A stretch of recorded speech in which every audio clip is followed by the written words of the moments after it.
Breaking news. According to Ukraine's head of security, 14 Russian officers supported the Wagner mutiny.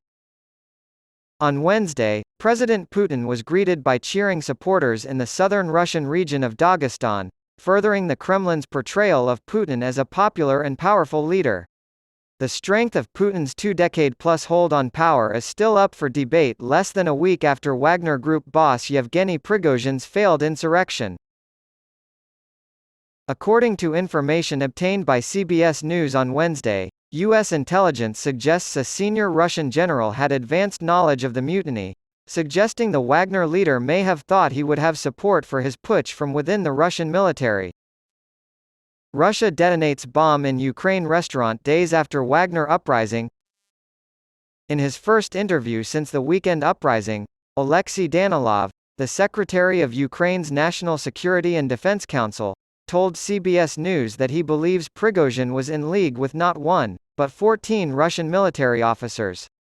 The Kremlin dismissed those claims as speculation and gossip.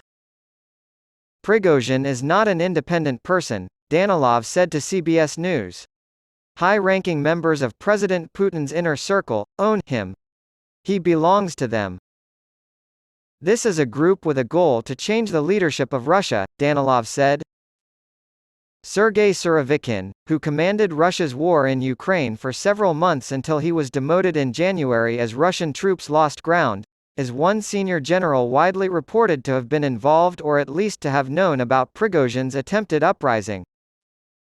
After telling the Wagner mutineers to return to their bases as the mutiny collapsed on Saturday, Surovikin, the former overall commander of the Russian Air Force, hasn't been seen since.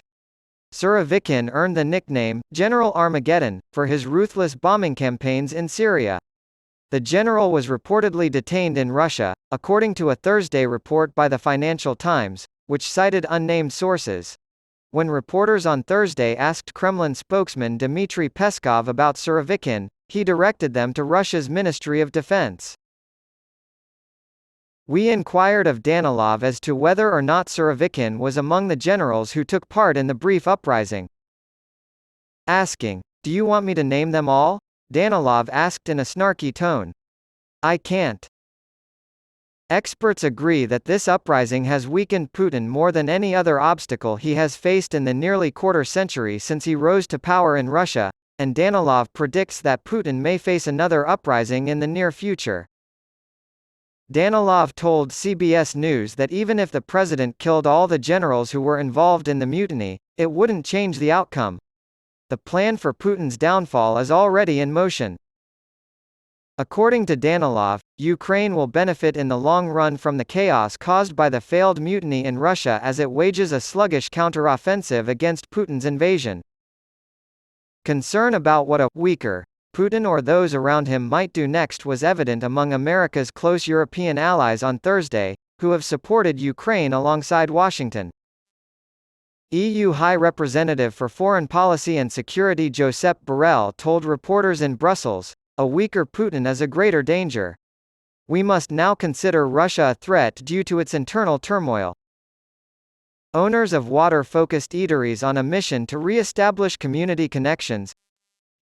Using carbon capture technology, power plants can reduce their carbon dioxide emissions, but is this a viable climate change fix?